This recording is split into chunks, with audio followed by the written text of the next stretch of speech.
Be me, 42, married for 15 years. Always made sure Daniel knew I wasn't going to be some submissive housewife.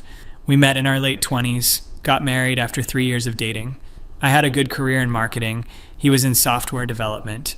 When we had kids, we agreed to share responsibilities equally. By equally, I meant he needed to step up because I wasn't doing all the emotional labor.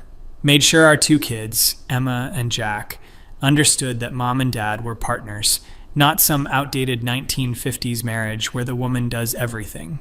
Felt pretty good about how I'd structured our household. Daniel never complained much, so I figured he agreed with how things worked. He did his share of cooking, cleaning, took the kids to activities. I made sure he understood that just because he worked didn't mean my job was less important. Even when I was home more than him, I reminded him that domestic work is real work. Things felt stable, predictable.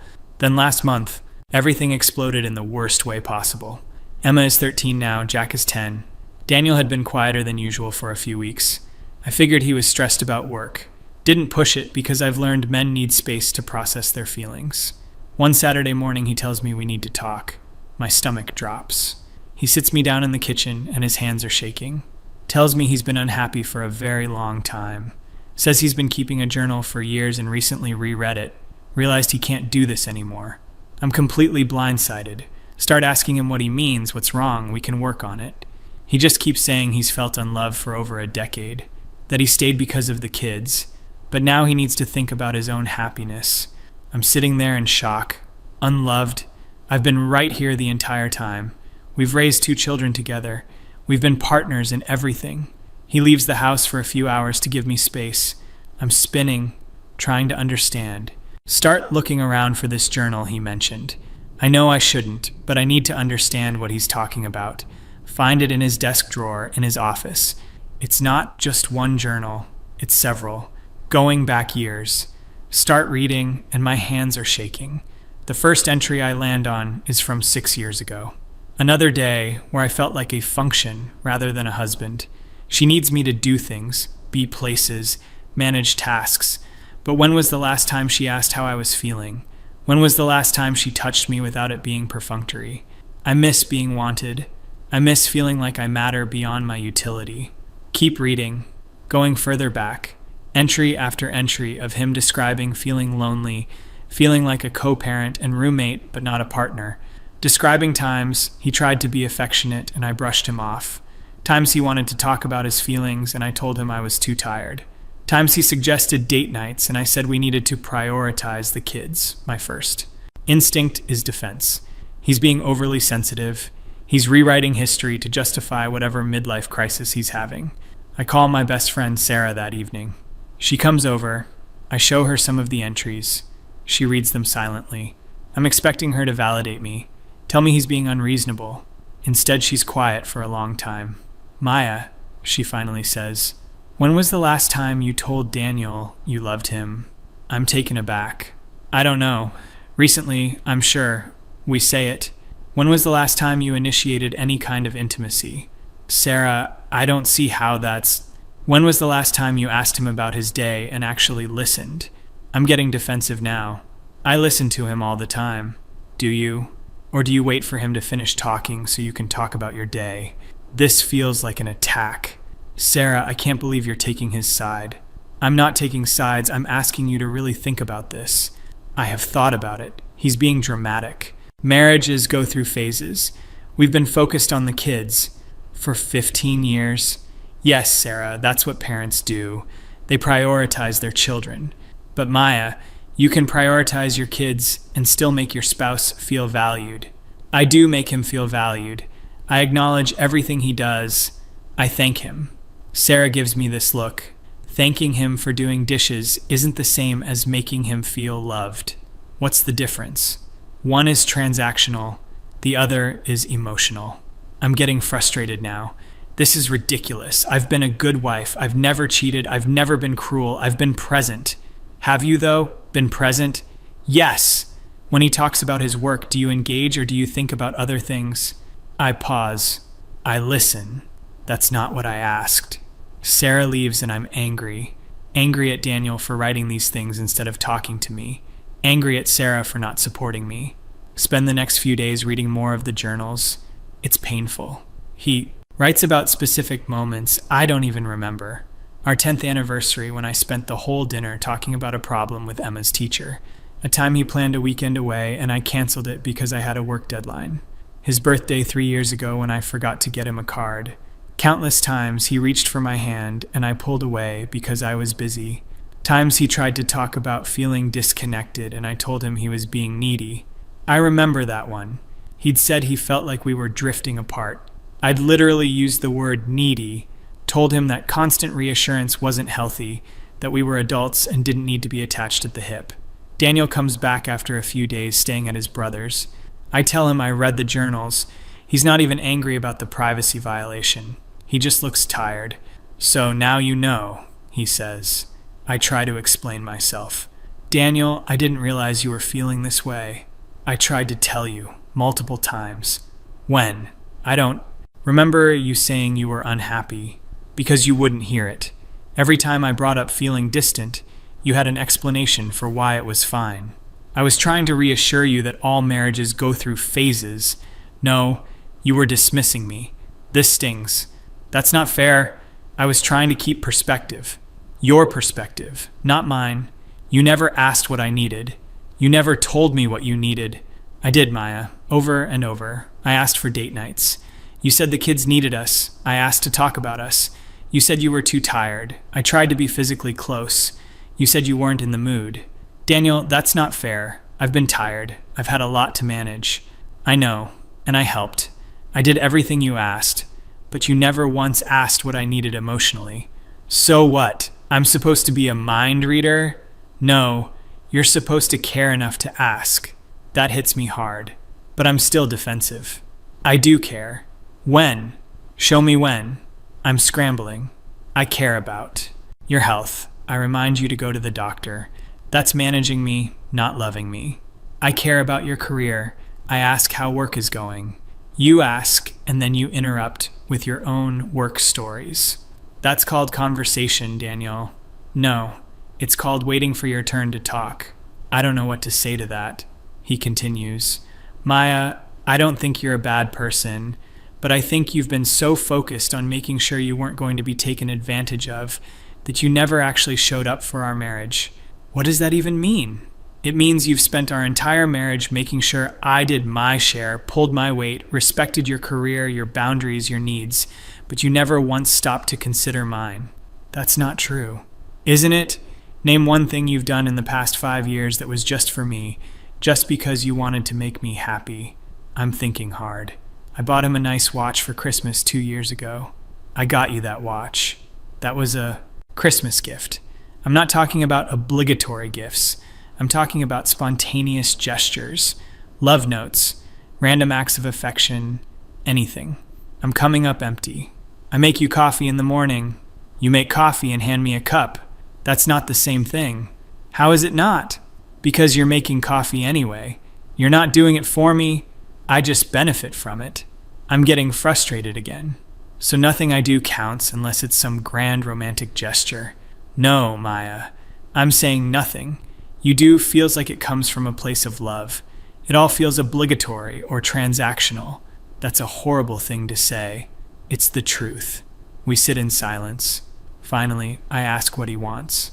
I don't know anymore. I thought I wanted you to fight for us, but now I'm not sure there's an us to fight for. This terrifies me. Of course there is. We have 15 years together. We have kids. We have a shared history and shared responsibilities. But do we have love? I love you. He looks at me sadly. Do you? Or do you love the life we've built? I don't know how to answer that. The next few days, I try to prove I love him. I make his favorite dinner. He thanks me politely. I ask about his day and really listen. He gives short answers. I suggest we watch a movie together. He says he's tired. Nothing is working. I call Sarah again. I don't know what to do. I'm trying, and he's not responding. Maya, he's been trying for 15 years. So, what? He gets to punish me now? He's not punishing you. He's protecting himself. From what? from getting his hopes up again only to be disappointed. I hate this. So I'm just supposed to give up? No, but you need to understand that a few days of effort doesn't undo years of neglect. I didn't neglect him. Didn't you? Sarah and I get into it. Sarah, I was a good wife, I was faithful, I was present, I raised our children. You keep saying you were present, but Daniel's journals suggest otherwise. So his feelings are more valid than mine. That's not what I'm saying. It sounds like what you're saying. It sounds like you think I'm the villain here. I think you're someone who got so caught up in making sure you weren't being taken advantage of that you forgot to actually nurture your relationship. That's a ridiculous oversimplification. Is it? You've spent 15 years making sure Daniel did his share of housework and childcare, but did you ever make sure he felt valued as a person, not just as a co-parent? I valued him. How? By thanking him for doing dishes? By acknowledging when he picked up the kids? Yes! What's wrong with that? Nothing's wrong with it, but it's not love, Maya. It's project management. I'm getting really angry now. So what should I have done? Written him love letters? Made him feel special for basic tasks? No, you shouldn't have made him feel special for basic tasks, but you should have made him feel special for being him. I don't even know what that means. I know. That's the problem. Sarah sighs. Maya, when was the last time you complimented him on something that wasn't his productivity? I think about it. I tell him he's a good dad. That's productivity. When did you tell him he's handsome, smart, funny?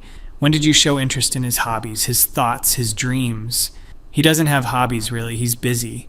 He does have hobbies. He likes photography. When was the last time you asked to see his photos? I didn't even know he still did photography. He stopped showing me because I never seemed interested. That's not true. It is true, Maya. I've seen him try to show you things and you barely look.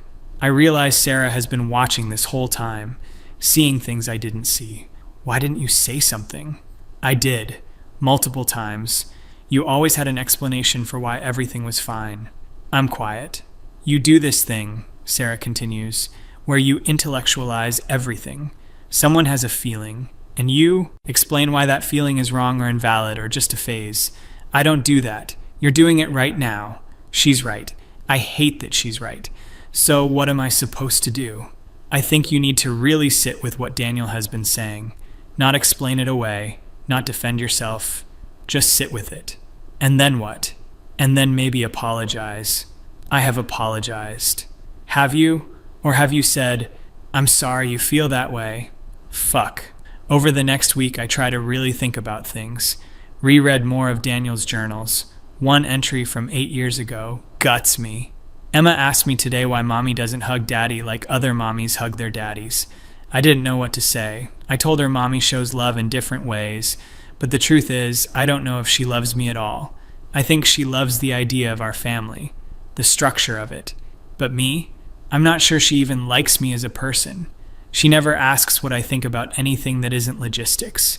She never seems curious about my inner life. I'm a function, a role, not a person she chose and continues to choose. I'm crying, reading this. Is this really how he felt? I try to remember 8 years ago. Emma would have been 5. I was working full-time. Emma had just started kindergarten. I was stressed about balancing everything. Daniel was supportive, did his share, but did I ever stop to think about how he was feeling? Did I ever ask? I think about our relationship before kids. We used to talk for hours, about everything and nothing. I remember feeling fascinated by how his mind worked. He was thoughtful, funny, creative. When did I stop being fascinated? When did he become just a co-parent and roommate? I think it was gradual. After Emma was born, I was so focused on being a good mother, so determined not to lose myself in motherhood. I read all these articles about women who sacrifice everything, who make their husbands the center of their universe, who have no identity outside of wife and mother. I was determined not to be that woman, but in avoiding that, did I go too far the other way? Did I make sure I didn't sacrifice myself by never sacrificing anything at all? Not even a little bit of time or energy or attention. Daniel and I try to have a real conversation. I tell him I've been thinking about everything. I want to understand, I say. Help me understand what you needed that I wasn't giving you. He looks skeptical but starts talking. I needed to feel wanted. Not needed, wanted. What's the difference? You needed me to co-parent, to share bills, to be present at school events. But did you ever want me there just because you enjoyed my company? I think about this. I liked having you around. Liked having me around or liked what I contributed? Both. When was the last time we did something together just because we enjoyed each other? I can't remember. We watch TV together. We sit in the same room while watching TV. You're usually on your phone. This is true, I'm always on my phone. Okay, I can be better about that. Maya, it's not about the phone. It's about the fact that you're never really with me. Mentally, emotionally. You're always somewhere else. I have a lot on my mind. I know, but so do I. And you never ask about it. I do ask about your day. You ask, how was your day? And I say fine, and you say good, and that's the end of it. Because you say fine. Because I learned that if I say anything else, you're not really listening anyway. This hurts. That's not fair, isn't it? Last week I told you about a problem I was having at work, something I was genuinely stressed about. Do you remember what you said? I don't remember this conversation at all. I don't remember. Exactly. I told you I was worried about being passed over for a promotion I'd been working toward for 2 years. You said, I'm sure it will work out, and then started talking about a problem with Jack's teacher. I have no memory of this. I'm sorry. You're not even remembering it now. I have a lot of conversations, but I'm supposed to be important to you. My friend Rachel comes over for coffee. I tell her what's happening, expecting support, sympathy. Honestly, Maya, I'm not surprised, she says. I'm shocked. What? I've watched you and Daniel for years. You're not very nice to him. What are you talking about? I've never been mean to him. Not being mean isn't the same as being nice. I don't understand. You're dismissive. You interrupt him, you correct him in public, you talk over him, you act like he's an employee more than a partner. I'm defensive immediately. I do not. Maya, last month at dinner, he was telling a story and you cut him off 3 times to correct minor details. That didn't matter. He eventually just stopped talking. I was just trying to get the story right. It wasn't your story to tell. I'm silent. And at Emma's recital, he said he was proud of her piano playing, and you immediately said, well, she still needs work on her tempo. Why couldn't you just let him have that moment of pride? Because I don't want her to get complacent. Maya, you do this with everything. You can't just let something be good or nice. You always have to add a but, or a well actually, or a correction. I'm just trying to be realistic. You're being negative, and you do it to Daniel constantly. Like when? Like every time he does something domestic, you find something wrong with it. He loads the dishwasher wrong, he folds laundry wrong, he cooks dinner, but it's not healthy enough, or it's too salty, or whatever. I'm just giving feedback. It's not feedback, it's criticism. Constant criticism. So, I'm supposed to just accept mediocrity? God, Maya, listen to yourself. He's not an employee. He's your husband. And doing things slightly differently than you would isn't mediocrity. I'm getting angry. So I'm the problem? I'm the villain because I have standards? You're the problem because you've made your standards more important than your husband's feelings. That's ridiculous. Is it? You've spent 15 years making sure he met your expectations. But did you ever ask what his expectations were? I don't have an answer. Rachel keeps going. You know what Daniel told Mark last year? He said he felt like he was walking on eggshells in his own home, that nothing he did was ever quite right, that he was always being judged. Mark is Rachel's husband. He said that? Yes. And Mark asked me if you were always that critical, and I realized you were. Not just to Daniel, to everyone. You always know better. You always have the right answer. You always need to correct or improve or optimize. I'm just trying to help. But nobody asked for your help, Maya. And help that makes someone feel inadequate isn't actually helpful. This is hitting too close to home. I think you should leave. Maya, no.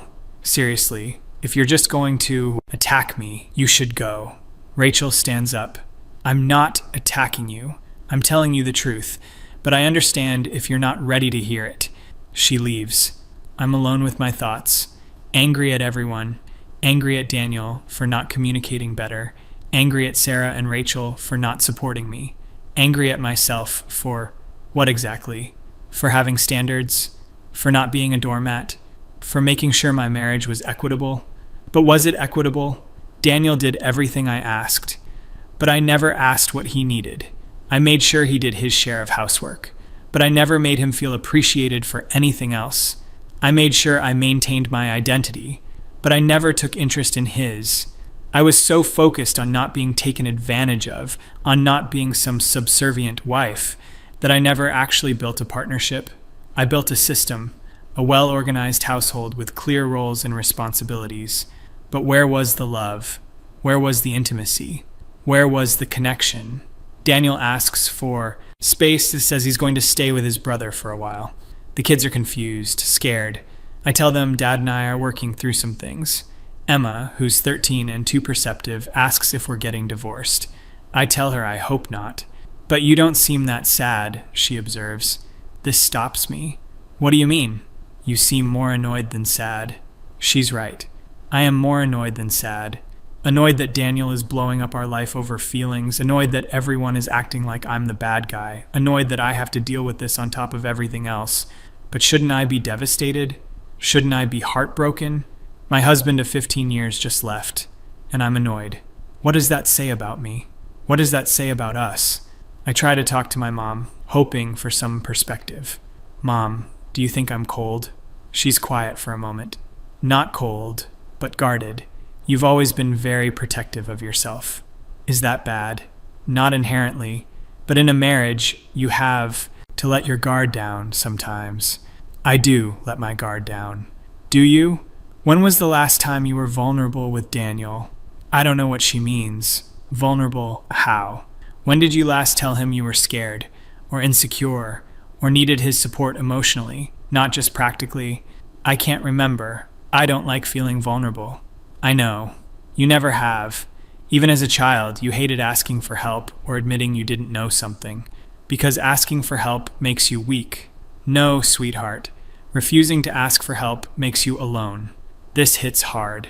Your father and I, we've had our struggles, but we've always been able to be vulnerable with each other, to admit when we're struggling, to ask for comfort. I've never seen you struggle. Because you were a child, we didn't burden you with our problems. But trust me, we've had plenty. How did you work through them? By talking, really talking, not about logistics or schedules, about feelings, fears, dreams. That feels so vulnerable. Yeah, that's intimacy, honey. Real intimacy. It's not just physical, it's emotional. The next time I see Daniel, I try to be vulnerable. I tell him I'm scared, that I don't want to lose our family, that I know I've messed up, but I don't know how to fix it. He listens, but he doesn't rush to reassure me. Maya, I appreciate you saying that, but I need more than words. What do you need? I need to see real change, not just you being scared of losing our family. I need you to actually want me, not just want to preserve the family structure. I do want you. Why? The question catches me off guard. What do you mean, why? Why do you want me? What do you love about me as a person? I should be able to answer this easily, but I'm struggling. You're a good father. That's not about me, that's about my role. You're smart. What do I think about that smart? What ideas of mine interest you? I don't know. You're kind. To who? You've said I'm too lenient with the kids, too soft on Emma when she doesn't practice piano. I had said that. I just meant, I know what you meant. You meant I'm not raising them to your standards. We're both quiet. I can't answer your question, I finally admit. I know. That's bad, isn't it? It means we have a lot of work to do. If we're going to do the work, I want to. Do you? Or do you want things to go back to normal? What's the difference? Normal wasn't working, Maya. Normal was me being miserable and you being oblivious. I don't want to go back to that. What do you want? I want a partner who sees me, who's interested in me, who makes me feel valued beyond my utility. I can do that. Can you? because that requires you to be less focused on yourself and more focused on us. This annoys me. I'm not self-focused. Maya, you are. You're focused on your feelings, your needs, your perspective. When was the last time you asked about mine? I'm asking now. Because I'm leaving. Not because you were curious. He's right. I'm only asking because I'm scared of the consequences. Not because I genuinely want to know. We agree to try therapy. Our first session, the therapist asks us both what we want from the marriage. I talk about wanting partnership, equality, mutual respect. Daniel talks about wanting to feel loved and valued. The therapist asks me what I do to make Daniel feel loved. I list all the things I do. I make sure he has time for himself. I don't burden him with emotional labor. I acknowledge his contributions. The therapist stops me. Those are things you don't do, or things you do for the household. I asked what you do to make Daniel feel loved. Those things show love. Do they? Or do they show respect for autonomy and acknowledgement of participation? I don't understand the distinction. The therapist turns to Daniel. When do you feel loved by Maya? Daniel thinks for a long time. I can't remember the last time. This should hurt. More than it does. I'm more confused than hurt. The therapist asks me when I feel loved by Daniel. I list times he's been supportive, helped with the kids, taken on extra work so I could pursue opportunities. And when do you do things like that for him? The therapist asks. I'm silent. I support his career. How? I don't complain when he works late. That's tolerance, not support. Have you ever actively helped him pursue a goal? I can't think of anything. He hasn't mentioned any goals. Daniel speaks up. I mentioned wanting to take a photography class 3 years ago, and you said it was a waste of money. I don't remember this. I'm sure I didn't say it like that. You said, is that really the best use of our resources right now? Same thing. The therapist asks what happened to the photography class. I didn't take it, Daniel says quietly. The session continues. The therapist asks about emotional intimacy. When do you share your feelings with each other? Daniel says he stopped trying because I would always explain why his feelings were wrong. I object to this characterization. I don't say his feelings are wrong. I provide perspective. Can you give an example? The therapist asks. I think about it. Like when he feels stressed about work, I remind him that stress is normal and he shouldn't catastrophize. And how does that make you feel, Daniel? Dismissed. Like my feelings don't matter. I'm frustrated. I'm trying to help him not spiral. But did he ask for help, or did he ask to be heard? I don't know the difference. The therapist explains that sometimes people don't want solutions or perspective. They want empathy and validation. But that's not helpful, I say. Why not? Because it doesn't solve anything. Not everything needs to be solved, Maya. Sometimes people just need to feel understood. This is a foreign concept to me. Feelings seem pointless if you're not going to do something about them. The therapist picks up on this. Do you have trouble sitting with your own feelings? I don't understand. When you feel sad or scared or angry, what do?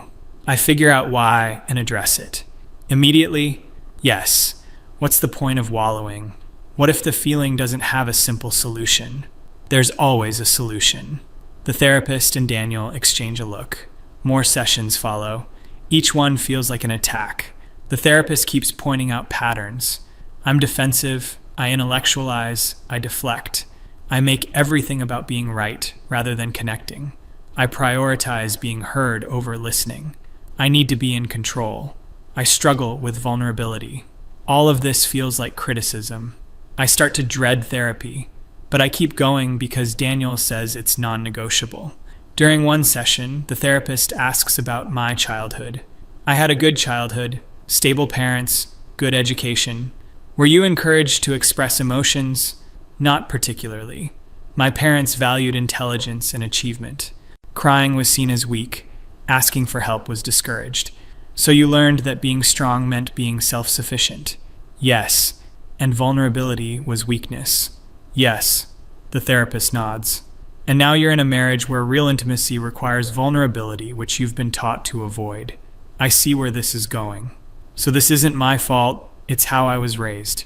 I didn't say it wasn't your fault. I said there's a reason for the pattern. But you're an adult now. You get to choose whether to continue the pattern or change it. I am trying to change. Are you? Or are you trying to do just enough to keep Daniel from leaving? I don't answer. Daniel and I have a breakthrough of sorts. Not a good one. We're in the car coming home from therapy. I'm complaining about how therapy feels one-sided. It's always about what I'm doing wrong, I say, because the therapist is trying to help you see patterns you don't see. But what about your patterns? Your issues? Like what? Like, I don't know, you're too sensitive maybe. Daniel pulls the car over. We're in a parking lot. He turns to me. Maya, do you hear yourself? What? The therapist spends an hour pointing out specific behaviors, giving concrete examples, asking you to consider how your actions affect me, and your takeaway is that I'm too sensitive. That's not what I meant. It's exactly what you meant. Every time you're confronted with the possibility that you've hurt me, you find a way to make it my fault for being hurt. That's not true. It is true. When I told you I felt lonely, you said I was being needy. When I said I felt unappreciated, you said I was keeping score. When I said I felt unloved, you said I was being dramatic. Nothing is ever your fault because anyone who feels hurt by you is just too sensitive. I'm quiet, he continues. I have spent 15 years trying to be less sensitive, less needy, less emotional, trying to be the husband you wanted, and I've been miserable. So yeah, maybe I am too sensitive, but maybe that's not the problem. Maybe the problem is that you have no empathy. This cuts deep. I have empathy. Do you? Name one time you've genuinely put yourself in my shoes. I'm thinking, when you were stressed about work. When I was stressed about work, you told me I was catastrophizing and needed perspective. I was trying to help. I didn't need help. I needed empathy. I needed you to say, that sounds really hard, and maybe give me a hug. That seems pointless. And there it is. Empathy seems pointless to you. Connection seems pointless. Emotional support seems pointless. Unless it's productive or solving a problem, you don't see the value. I don't know what to say. Maya, I don't think you're a bad person, but I think you're emotionally unavailable. And I can't be married to someone who's emotionally unavailable. I'm here, aren't I? I'm in therapy. I'm trying. You're going through the motions, but you don't actually believe you're wrong. You think everyone else is just too sensitive or too emotional or too needy. You're here because you don't want to be divorced, not because you actually want to change. Am I? Is he right? I think about it, really think about it, and I realize he might be right. I'm here because divorce sounds hard and embarrassing, because I don't want to be a failure, because I don't want to split custody and sell the house. But am I here because I love Daniel and want to make him happy? Do I even know how to love someone in the way he's describing? This emotional, vulnerable, empathetic way. It feels foreign and uncomfortable and pointless, and that realization is devastating. We sit in silence for a long time. Finally, Daniel speaks. I think we should separate. What? No, we're making progress. We're not, Maya. You're learning the right things to say in therapy, but you don't mean them. You don't feel them. I do. You don't. And I can't keep doing this. I can't. Keep hoping you'll suddenly develop empathy or emotional availability. I've been hoping for 15 years. I start crying. Actual tears. Maybe the first time I've cried in years. I don't want to lose you. You lost me a long time ago. You just didn't notice. This breaks something in me. Please, Daniel, I can change. I don't think you can. I don't think you want to. And I can't keep sacrificing my emotional well-being waiting for you to become someone you're not. We drive home in silence. He packs a bag, tells the kids he's staying at Uncle Mike's for a while. Emma hugs him and cries. Jack looks scared. I stand there feeling numb. After he leaves, Emma comes to my room. Mom, why is Dad really leaving? I don't know what to say. We're having some problems. Because you don't love him. I'm shocked. Of course I love him. You don't act like it. My 13-year-old daughter just said this to me. What do you mean? You're always annoyed with him. You barely talk to him. You never seem happy to see him. You're nicer to your friends than you are to him. Is this what my daughter has been seeing? Emma, marriage is complicated. It doesn't seem that complicated. You either love someone and treat them nicely or you don't. Out of the mouths of babes. She leaves and I'm alone. truly alone for the first time in 15 years. No Daniel in the next room, no sound of him getting ready for bed, no good night, just silence. And I realized that silence has been there for years. I just filled it with other things: work, kids, activities, friends. I never noticed that Daniel and I had nothing to say to each other because I never tried to talk to him. Not really. Not about anything that mattered. I spend the next few days in a fog, going through motions, getting kids to school, going to work, coming home. Everything feels empty. I try to remember the last time I was genuinely happy, not accomplished or satisfied or proud, but happy. I can't remember. I've been so focused on managing and optimizing and improving that I forgot to actually live to feel to connect. Sarah comes over. I tell her everything. I think Daniel's right, I say. About what? About me being emotionally unavailable. I don't know how to connect with people. Not really. You connect with me. Do I? Or do I just talk at you and you're kind enough to listen? Sarah is quiet. Sometimes it feels one-sided, she admits. Even my best friend. I'm a terrible person. You're not terrible, you're just very focused on yourself. How do I change that? I don't know if you can. Not in a way that's fast enough to save your marriage. This is the truth I've been avoiding. 15 years of emotional neglect can't be undone in a few weeks of therapy. Daniel is done, and I can't blame him. I'm sitting here now, alone, realizing that I've lost my husband, not to another woman, not to some dramatic event, but to simple, quiet neglect. 15 years of taking him for granted, of prioritizing everything else, of being so focused on not being taken advantage of that I never actually gave anything. He stayed for the kids, endured 15 years of loneliness for them, and I never even noticed, because I was too busy making sure I wasn't being oppressed or taken advantage of, too busy maintaining my independence and identity, too busy being right, to notice that my husband was suffering, that my marriage was empty, that I had become exactly what I feared, not a doormat, but something worse, someone so focused on not being hurt that I never learned how to love, and now it's too late. Daniel wants a divorce. The papers are coming, and I'm sitting here realizing I lost something I never appreciated, never even tried to appreciate until it was gone. I deserve this, all of it. And that's the worst part, knowing I have no one to blame but myself, knowing I had 15 years to change, to notice, to care, and I didn't. I just didn't.